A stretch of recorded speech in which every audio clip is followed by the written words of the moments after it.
Hello, everyone. My name is Yap Yi, and I will be your host for tonight. I hope everyone is fine and safe. Do avoid going out or roaming around, and always remember to wash your hands and avoid touching your face. Most importantly, stay at home. These broadcasts are brought to you by our fellow JPO members and some of the world's greatest musicians that wish us to share their knowledge and help aspiring musicians through their musical journey. We are also providing opportunities for everyone with different interests to learn not performance but transferable life skills. We are doing this series of program because JPO think this will be able to help in uplifting the spirit of everyone in this long period of lockdown. If you have any questions to ask, please type them in the Q&A below. JPO are indeed very honored to be able to invite Ian Scott as our special guest for tonight. Ian was born and educated in Scotland. He studied at the Royal Scottish Academy of Music and the University of Arizona in the USA. He was appointed principal clarinet of the Gulbenkian Orchestra in Lisbon, Portugal. He then returned to London and then freelanced for several years before joining the Royal Ballet Sinfonia. He has performed as soloist in Italy, India, Portugal, and Turkey. He has recorded 2 concerto CDs and just recently recorded an album of Russian music for clarinet and orchestra. Everyone, please welcome Ian Scott. Hi. Hello, Ian. Hi. Hello, everyone. Yes, it's a pleasure to have you. It's a pleasure to have you here in our interview. So, can you share about the video that we have watched just now?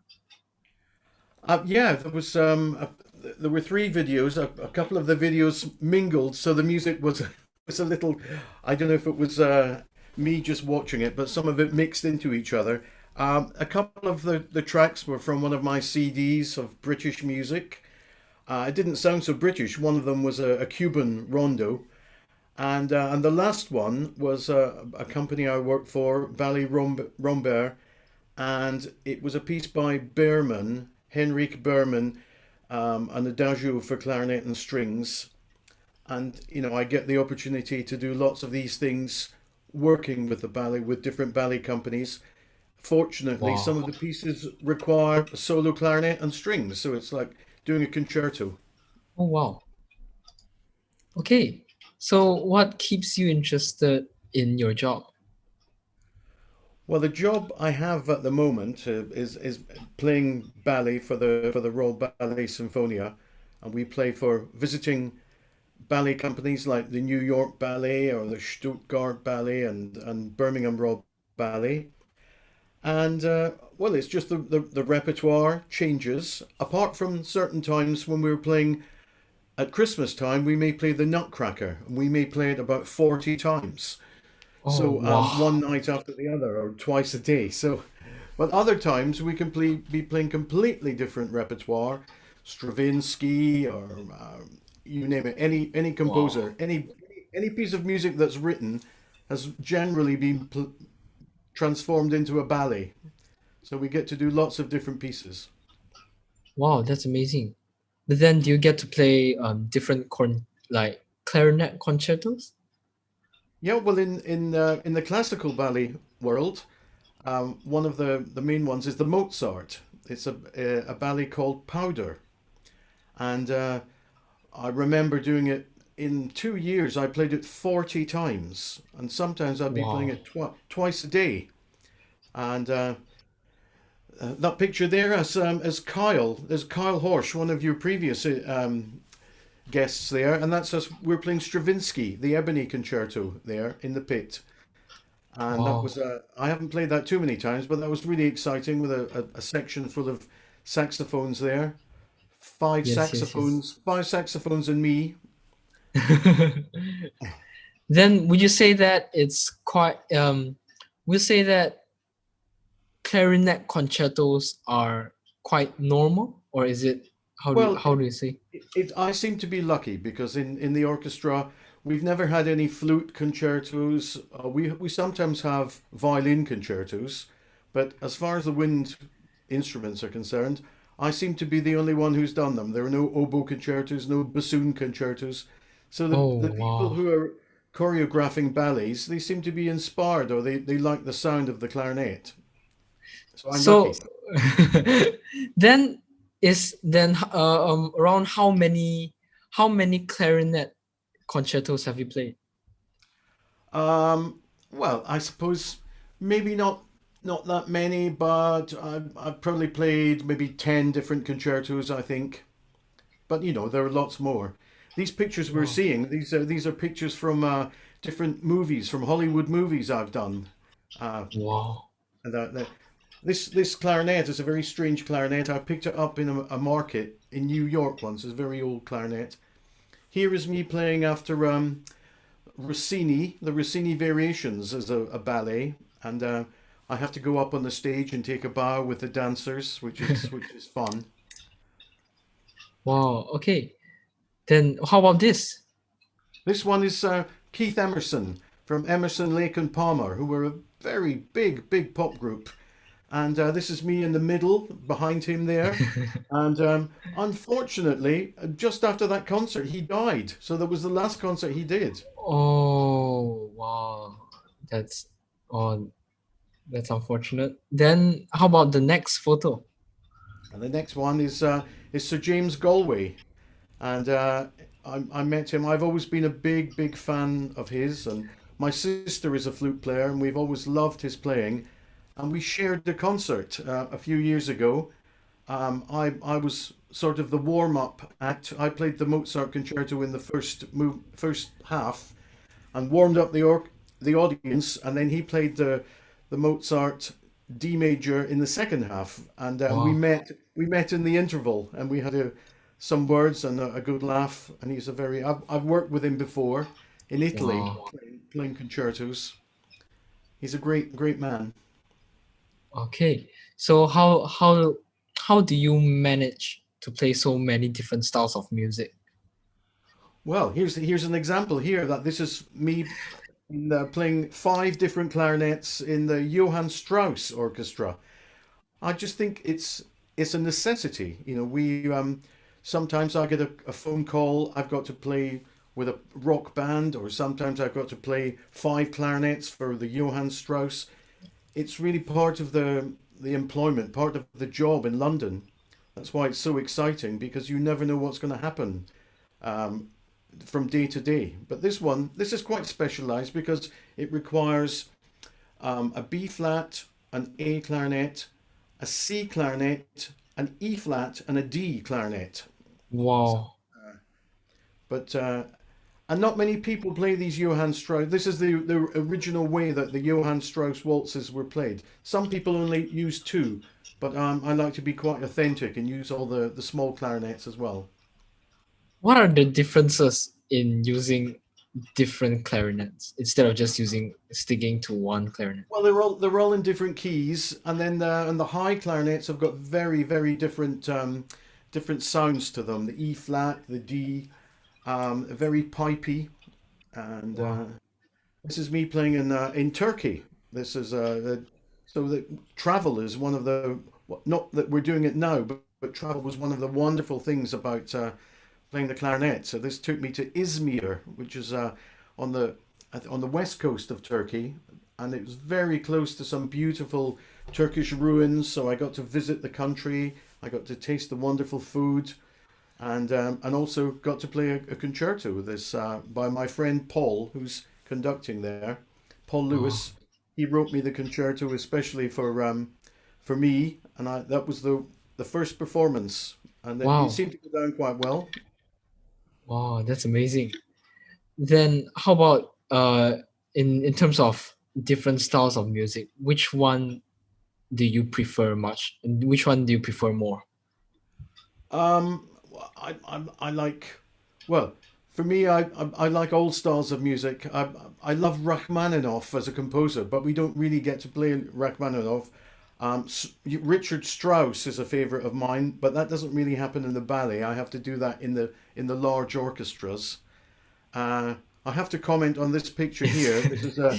This was on a tour I did with my first orchestra, the Gulbenkian Orchestra from Lisbon, and we were in Bombay, I think, and this gentleman was selling clarinets in the street, and he was playing the clarinet.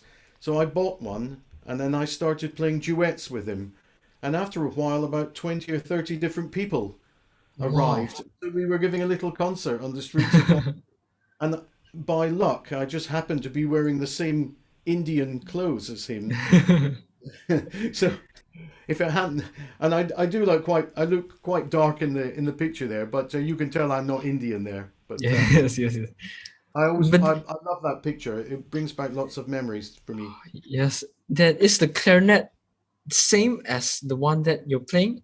No, I'm it's a very not. primitive one. It's just made from bamboo and Oh just with wow, those six holes. But he managed to make a reed and to fix it on, which is very complicated, and they were very wow, cheap. Yes. wow. Then how about this picture? This one is in Lisbon, and this was a great conductor who died a few years ago. His name was Claudio Scimoni. He was Italian, and he took a shine to me. And Claudio used to invite me to play Rossini because he was Italian, and he used to invite me to Italy to play, and he would look after me and give me lots of concerts. This happened to Oh, be in the big hall in Lisbon, and he used to put so much energy into his conducting that I had to play really, really fast to keep up with it. oh And then so so it was always a very exciting performance with Claudio, and he loved life and he loved everything. And when he was conducting, he used to laugh and he was smiling. So he was a great man to work with. wow. So how how difficult was it to is it to organize and finance your concerto CDs? Well, that's yes, that takes a long, long time because they're very expensive. And so it may be a year and a half of writing letters. Well, it was writing letters when I started. Now it would be email. But I used to have to write to the composers, or if they were dead, I would write to the families, and sometimes they would have a musical trust who might give me money. And then I'd just put little bits of money together and see if I had enough, and then I'd write to other education trusts or other musical trusts, and they might give me some money. And when I had enough, um, I'd have to practice all the pieces, and then I usually did them with my orchestra, the ballet orchestra, and because they know my playing, and then we'd put it together. And what I did from the beginning was I used to record pieces that had never been recorded before. So all the pieces that you heard at the beginning of this would Yes, it was the yes. first recording. And Wow. so that's which I didn't like to. Some clarinet players have played the Mozart, and you can get 50 recordings, 100 recordings of the Mozart. But one of the pieces at the beginning, the the Cuban Rondo or the Horowitz Concertante, have never been recorded. So it's just me that has the recording. Wow, that's amazing. So, when did you start recording? Um, Well, I'm trying to think. Well, it was maybe 15 years ago when I got an invite from a record producer that I was working with. And he thought it would be a good idea to put some British pieces together. But he said, I'm not going to do any of the work. You have to do the work, but I'll record them. So it was a good deal for me. So at first it wasn't your idea, but Well, it was always an idea in my head, but it's very difficult oh to get yes, yes, an yes. idea or a backing. So I knew all the pieces I wanted to do, and so it was very easy in one way for me because I knew what Oh, I wanted to do. oh, okay. So do you prefer playing with a string quartet, piano, or just standing at the front of the orchestra playing concertos?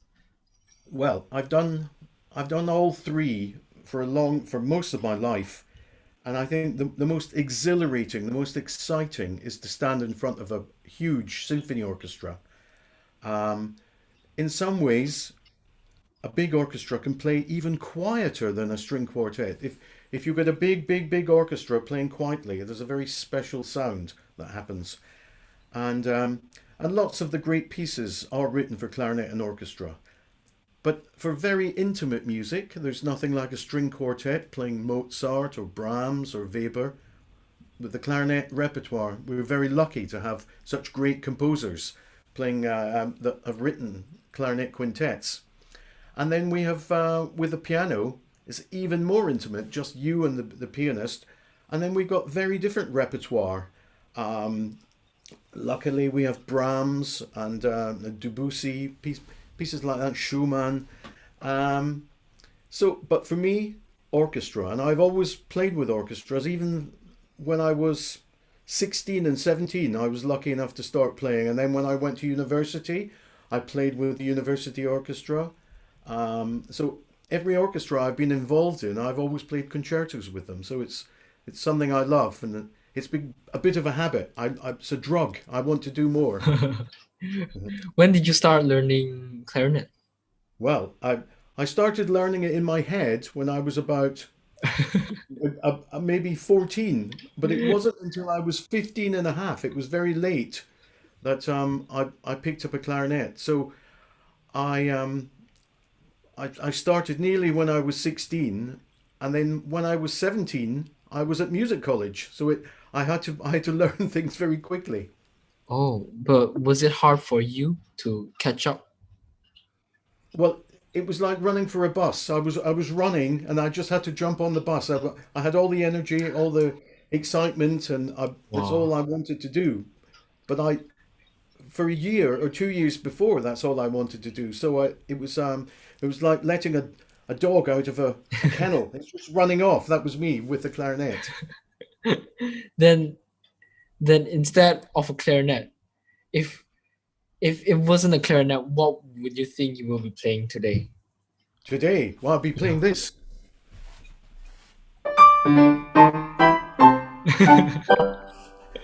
I'd be playing my piano, which I do as a hobby Oh wow. because So I love playing the piano. wow. So other than piano, do you play other instruments? Um, no, piano and clarinet. That's it. That's enough. Oh, Well, it's enough yeah, to try and play yes, the yes, yes. clarinet properly after Yes. 40 years. So so the clarinet was your first instrument and then only you played piano as a hobby. Well, I at the beginning I had to play both, and to go to when I started at school, and then when I started at music college, you had to have a second instrument. Oh, okay, But okay. I loved. Most people hated doing it, but I loved doing it. Oh, okay. So is it true, like just now you said about eating Yes, when you go traveling. Is it true that when you are on the tour that your eating experience is just as important as the music performance? it's just as important, if not more important, sometimes. Wow. And the thing is, in the last 10 years, 20 years, I might be lying in bed, and then I just get a phone call asking me to go to Barcelona in Spain that day. And I might have an hour to get ready to jump on a plane. I live very near an airport. And so I never think about the music. They might tell me what the music is for that evening, but I'm thinking about going to the market and having a wonderful lunch.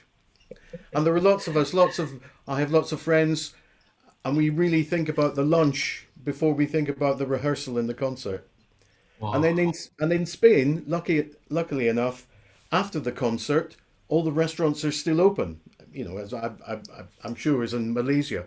But so we get to have. Well, this isn't on tour, but this is me in a Russian restaurant. I like it because it's with the borscht, the beetroot soup, and my white Oh, shirt. beetroot. It's Wow. luckily at the end of the meal there was no soup on my shirt, so I managed to drink the whole soup. But usually, if you see a picture of me when I'm smiling, it's because I've got some fantastic food in front of me. Then does food affects your mood during your performance? Oh yes, yeah, and especially. I remember doing a week of Mozart concertos, and that can be if you do 8 concertos in a week, sometimes two in a day. That can be very it's very strange for the mind. You requires a lot of concentration, and something that got me through it was eating in a Chinese restaurant that was very close to the concert hall. And I used to look forward to, I used to think about the food when the last movement, when I was playing in the afternoon. And then I go and have the meal, and then it would set me up mentally, and I would look forward to the evening. Wow. Then have you tried any Malaysian food? Yes, yes, I know I love Malaysian food, and in and I've also been to a Malaysian, lots of Malaysian restaurants, and I like that sort of the infusion of curry and the heat of the chilies and the different tastes. It's just it it's fantastic. I just love it. Wow. Then do you do you get affected by terrible food and then it just makes your mood very terrible during performance? Do you have those moments? Yeah, well, I have a nose for restaurants, and I never go to terrible restaurants. I would rather not eat than go to a terrible restaurant. So Wow. sometimes when we were on tour, if we're visiting a different country, and I've been there before, I might have 6 or 10 people following me because they know I know where the good restaurants are. So it's so I'm very picky, and I remember all the good restaurants in different places. Wow. Then then that means how should I say this? Then that means you won't be hungry. There how do I say this? There isn't a time that you're hungry during a performance, right? No, so some people can't eat before they play, but if I don't eat, it puts me in a strange mood. So you I'm must really have anxious. something. I'm thinking about my supper. But if I've had a nice meal, then everything's fine. Then I can play some Mozart and everything's fine. Wow, but then in terms of like you playing a wind instrument, right? Then after eating, then do you have some kind of routine that you need to clean up your mouth or anything so that the instrument doesn't get dirty? Sure, yeah, sure. Cleaning your teeth before the concert, and yeah. But there have been times when I've run out of a restaurant and only had 5 minutes. There was a time in Italy when I was playing the Mozart Sinfonia Concertante, and that's for 4 wind instruments and orchestra. And they changed the order of the program. And the 4 soloists, we were outside the church eating in a restaurant when we were meant to be playing. So they finished the overture, and the manager had to run into the restaurant and say, "You're on now. You have to play." And we were just dressed as normal. We hadn't changed. We hadn't warmed up. So we had to run into the church, leave the meal, run into the church, get changed, get warmed up, and we were playing in about 5 minutes. It was, but it was dreadful. So there was no time for cleaning teeth or anything. Wow. Then how was it? How was the performance? Do you feel like, oh, I didn't finish my meal? No, And no, no. We were just so embarrassed because we had to walk into the church in front of the audience and then go round the back to get changed while the audience were waiting on us. oh wow. So so there was no time to think about anything. We just had to get on with it. Wow. Then normally you'd eat even more after the performance, right? A Yeah, few of yeah, yeah. If the restaurants are open, I remember in Barcelona, we had just played one of the three tenors concerts in with Pavarotti and Domingo, and so we when we finished, we went to a restaurant, and I think we were still eating till about 6 o'clock in the morning the next day. It was just because there were so many restaurants still open, and Oh, then we flew home just after that. So it was. wow. But that evening was a special evening because it was a time. It was the one concert I played to the most people. The three tenors concert was Carreras, Domingo, and Pavarotti, and we played in the football stadium to 90,000 people. Now, I believe that Oh, the stadium holds 100,000, but they had to have the stage. So we yes, yes, played yes. to 90,000, and one of the pieces I had to start was a big solo, and it's if you want to sort of have calm nerves, you don't really want to be playing a solo to 90,000 people at the beginning. But Yes, yes, I yes. played it. I played the Puccini, and everything was fine. So it's. But I've never experienced that size of an audience before. Then how was it? Do you feel very nervous? Well, you not very nervous. You just have to get on with it. You see the music, you just play, and that's it. Wow. Sometimes if you're playing on the radio, and I played with the BBC on the radio, and I played a solo. If you realised how many people were listening, you might get nervous because there could be millions of people listening on the radio, and so and then sometimes for prom concerts, for BBC concerts in the Albert Hall in the summer, it goes worldwide. So there could be hundreds of millions of people listening, but you Wow. mustn't think about that when you're Yes, when yes, you're yes, doing yes. it. Wow. So, for about the concert with the three tenors, right?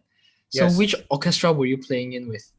that one was the Philharmonia Orchestra, Oh, okay. and I was just a guest. I was a guest for that one. Wow. Okay, okay. So, I'd like to give a message to the attendees and the viewers.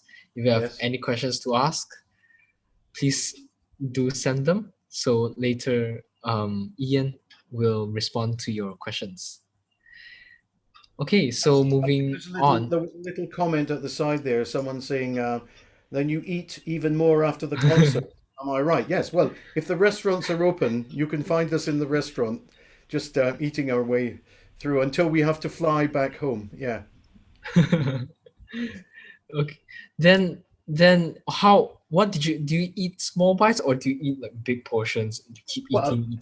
no. If we're eating in a bar or something in Spain, it might be little tapas, but just Oh, we'd have some wine or some beer and some small things, just to eat the local food, which was the great joy of visiting a country, or Italy, and but then you find some countries where all the restaurants were closed at 9 o'clock, so it's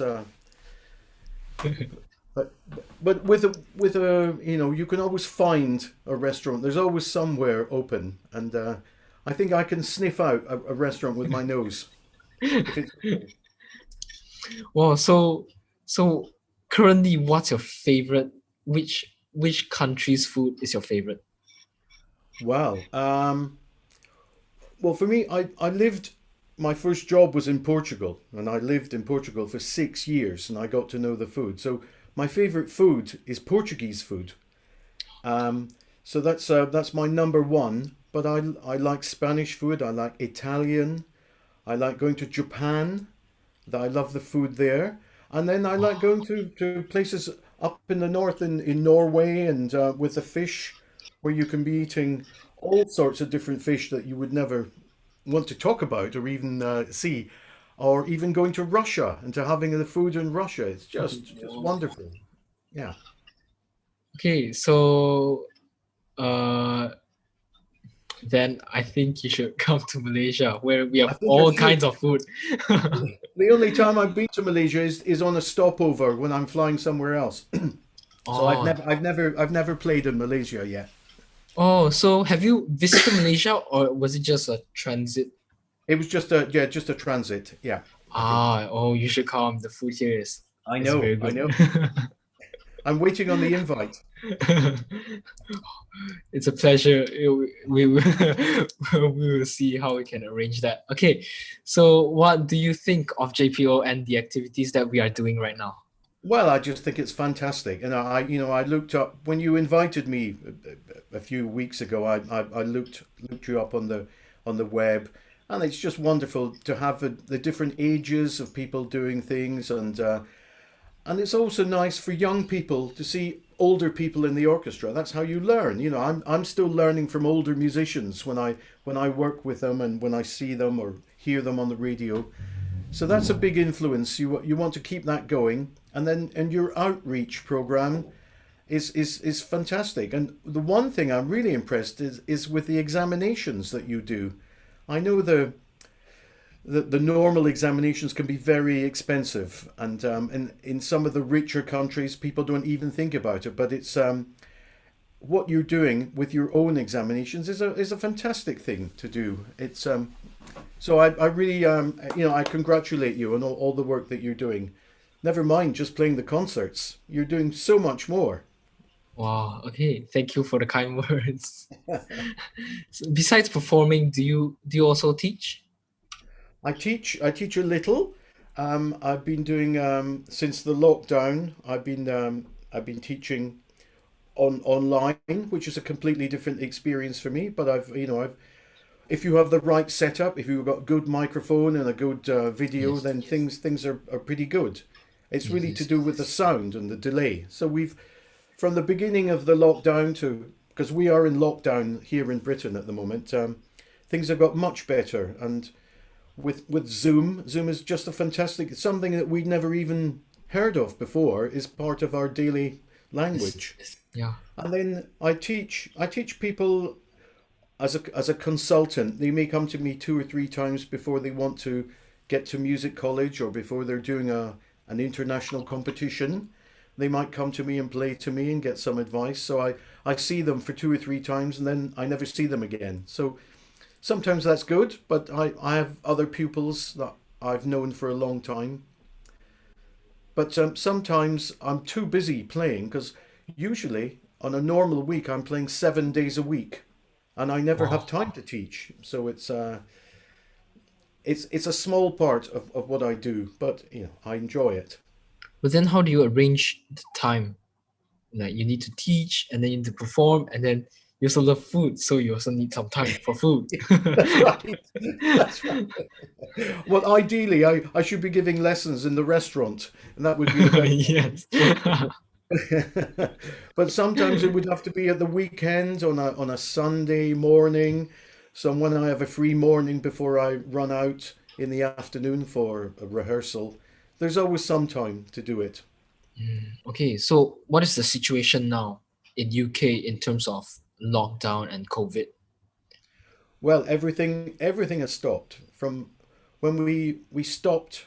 We were actually in the Royal Opera House in London in Covent Garden, and we were just about to start a rehearsal, and we were given a notice to go home.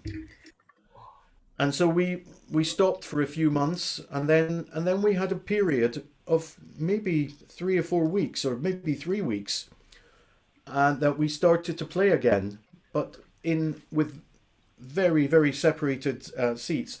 And in that time, I managed to record a, a concerto, with some this Russian CD I did. And then after we recorded it, we went back into lockdown again, and we're still there. But I've got some plans to do some more stuff maybe in March or April, but we just have to wait and see. Wow. So was the recording the whole orchestra or were there less than There a were bit less? it was the whole orchestra, but with less string players. So we Ah, had okay. yeah, we had fewer string players. Wow. Then how about the restaurants there? Do they still function as normal? Or No, no, all the restaurants have really closed. You can get coffee a, a coffee coffee bar, and but you have to wait outside, and then they bring it out to you. ah, But and then you can get meals if with delivery. They'll deliver meals to your door if you want some meals. But I'm I'm quite a good cook, so I don't really have to do that. So it's so if ah. I haven't got the restaurants, I've got my kitchen, and we cook lots of meals. Oh, okay. So now we'll move on to the Q&A session. So again, a message for the viewers. If any of you have any questions to ask, please type them in the chat or in the Q&A below if you're in Zoom. So for the first question, hi Ian, which clarinet do you use the most? Is it very much depending on the key of the composition? Yes, yes, it is. It depends exactly on the key of the not of the composition, but the key. If Beethoven wrote a symphony, he said use the B flat clarinet, and maybe another movement might be on the A clarinet. So it's determined by the composer who tells you what to use. Were there times where you actually you brought the wrong clarinet in accident by Yeah, accident? well, there were times in the rehearsal when I play the wrong clarinet in by accident, and then it sounds dreadful.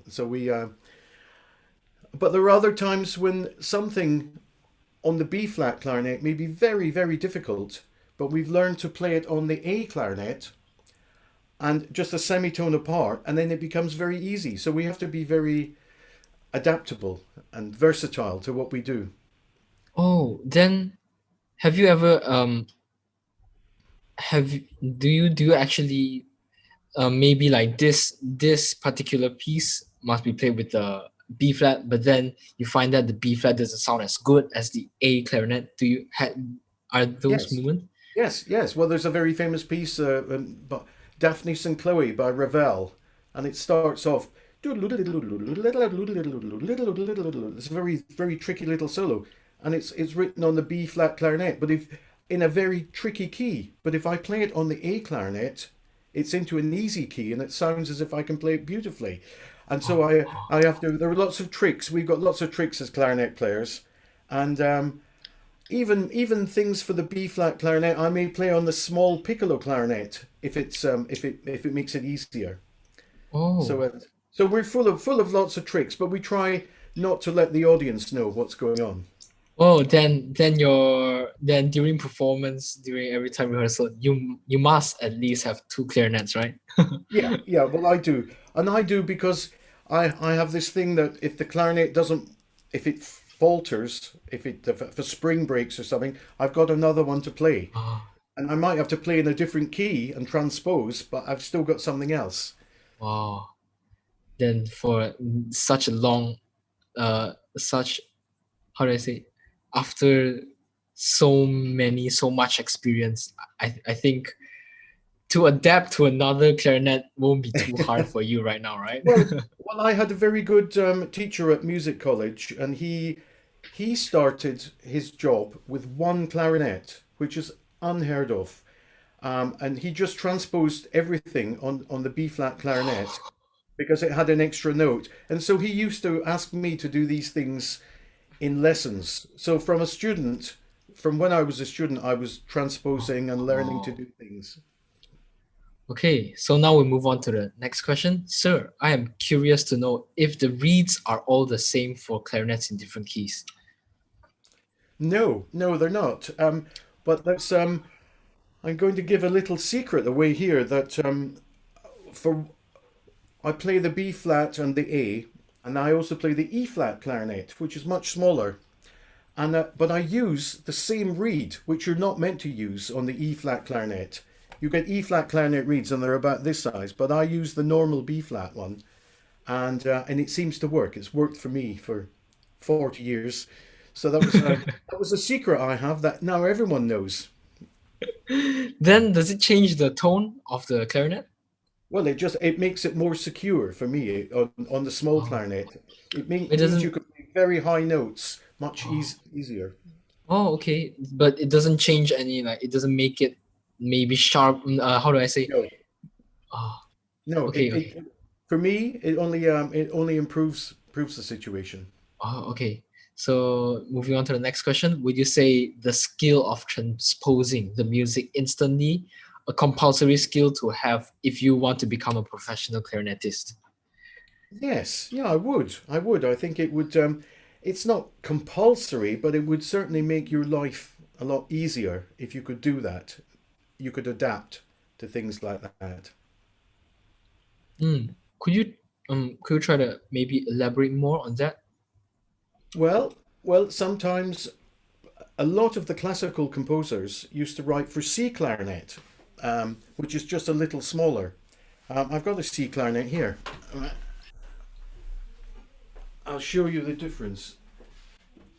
It's not much of a difference, but it's sort of here's my B flat, and here's the C, just slightly smaller. Anyway, Beethoven used to write a lot for C clarinet, and when you go in an orchestra, you'll find the Beethoven symphonies have the C clarinet parts written. So you have to transpose. No one's put it into B flat. So that's the major thing that we have as clarinet players. We have to transpose from C clarinet into B flat clarinet. Just putting it up a tone. So it's that's a thing that's an absolute necessity. So it means also you can play violin music on. You can just transpose violin music, and you can play that with piano. So that's one good tip that every clarinet player should do. Try and transpose C clarinet music into for B flat clarinet. Oh, okay. So, actually, I have a question. So, I have a question to ask about. There's a picture where you're holding a clarinet. It kind of looked like a wooden clarinet. I'm not sure. I mean, like it's wood, but like it's not black in color. It's another color clarinet. Oh, the silver one. I'm Is not it this one? sure. Another this one. This Oh, one. this one Yes, here. this one. Yes, Yes. yeah, this one. This was for a film called The Young Victoria. I don't think it was a Hollywood film. I think it was a British film, and we all had to dress in sort of 17th century, 18th century costumes. And so I borrowed a very old boxwood, made of boxwood clarinet from the time just to make the film look authentic. I think there were lots of people that might appear in a Hollywood film dressed like this but playing a modern instrument. But Yes. I Yes. wanted to be authentic, and I managed to get to borrow this from a friend, and so it's the clarinet is from the same time as the clothes Yes. here. Yes. Wow. Uh, Then did you actually play on that? yeah, we did play a little. I'm not sure if it was heard on the film, but we did play when we were being filmed. Yes. Oh, then was it uh that time you were just like a background, like Yeah, uh sometimes with films, yeah, you just are the background and the music's been recorded previously. oh, Uh, so it's very it's difficult with the dialogue and the music, so they all edit it afterwards. so the sound but then for this particular film you weren't using, you were just using this as an act, is it? Yes, exactly. Just Okay. to look exactly authentic. Yeah. Okay. But then I believe you tried playing it, right? Is it the same fingering as the normal, I think, B flat clarinet? Because it only has one or two keys. It's exactly in the same place, but then you have to do different fork fingerings to play chromatically. Ah, It's a very simple clarinet, and it's a very tricky thing to do. And I admire the people who play concertos on them. I wow. certainly couldn't. Yeah, but it looks Then beautiful. yeah, it looks special. It looks unique. And for the film and for for the movie, that was the main thing. I wanted it to look exactly from the period. Oh, then would you say it's more like a recorder? Yes, it is more like a recorder because you've just got six holes here, and but then you have a speaker key, so it doesn't overblow like a recorder, but it looks basically like the recorder fingering. Oh, okay. So, so okay. Now we'll move on to the next question. Do you play the bass clarinet too? And as a professional clarinetist, do you need to own all the different clarinets? That's a good question. I do play the bass clarinet when I have to. And my speciality for a long time was playing the high clarinets, the E flat and the D, and I didn't particularly like playing the bass clarinet, and so I tried to avoid it. But some employment, some jobs that you have in the studio ask you to have the clarinet and a bass clarinet, and so if you don't have the instrument, you don't get the work. So if it's a film session, you don't want to miss out on that because it's generally very well paid. And so Yes. you want to. So I'll bring my bass clarinet out. I think it's under the piano. I haven't played it for quite a few years. I think I have to dust it off. But the thing is, there are so many good bass clarinet players in London that when I play, I feel like a cheat because they're so much better than me. Then is it very different from a normal clarinet? Well, not the fingering, but the way you blow, because you have to fill the instrument. It's a very big instrument, Yes, and yes. Wow, then is it because of the way uh that you need to blow, or but is it because that you think that you the way you play it is not that good enough that makes you yeah, don't want well, to play the bass clarinet? yeah, it's like me with the saxophone. I mean, sometimes I'm asked to play the saxophone, and I don't particularly enjoy it because there's so many wonderful saxophone players in that, like Kyle, who you Ah, you had, and yes, um, yes. and I sometimes play with Kyle. Now Kyle plays the clarinet much better than I play the saxophone, but I mean, and he's very good at playing all the different instruments. But for me, I just like to stick to the clarinet, and in the past the E flat, but Mhm. mainly now I just play the clarinet, and that's more than difficult enough for me. I'm Okay, still so yes, yes, you can continue. Okay, then is the alto clarinet the smallest of all clarinets? But no, the smallest is an A flat clarinet, which is about this size. If you can see that just there, and then Wow. it then and that was used in Austria in some of the Tyrolean bands, in the folk bands, and it has a very high pipey sound. But it wasn't used in any real classical music at all. Then just now you mentioned about the piccolo clarinet. Is it Yeah. that? That's the E flat clarinet, the piccolo clarinet, E Is it the flat. same? Is it the same as the A flat? No, E flat. It's an E flat one. I don't have one at the moment, but it's about this size there, and So that was that's used the by piccolo one. piccolo. Yes, And then the smallest one is a shorter E one, right? A flat, A for Ah, the apple. shorter one is A flat. Yeah, Oh, okay. yeah. Wow. Okay. Then do you do you have do you have both the No, I don't have an A flat. I ah, have the E flat. I have the D. I have the C, B flat, A bass clarinet. But I have okay. I have friends who have got the bass clarinet, contrabass clarinet, sub contrabass clarinet. And the sub contrabass clarinet, I have a friend who's making one at the moment, and the lowest notes are lower than the lowest octave of the piano. So if you can imagine, it goes an octave below the piano. Then is the pitch even hearable? Like her like can you Well, even it's hear the it pitch? sounds a bit like bop, bop, bop, bop, bop, bop, bop, bop, bop, bop, like that. But Yeah. you can hear all the pitches, yes. Wow, okay, so just to confirm, right? So the A flat, the shortest one, right? The Yeah, smallest clarinet yeah, is in a higher range than the piccolo clarinet, right? yes, yes. Ah, okay. So do you ever need to transpose from a bass clef before? From which one? From the From bass a clarinet. bass clef, like Oh, from the bass clef. yes, Yes, yes, yes. yes. When you're playing the bass clarinet, sometimes it's written in bass clef, and other times it's written in treble clef, and then you have to think it an octave lower. So I like to leave all these things to the bass clarinet players. It gets too complicated for me. Wow. So what about the reeds? Where would you get those for all the different sizes? Well, we get them from music shops, and they generally get them from France, in the south of France. They have reeds growing there, and in fact, in my garden, uh, I've got the plant.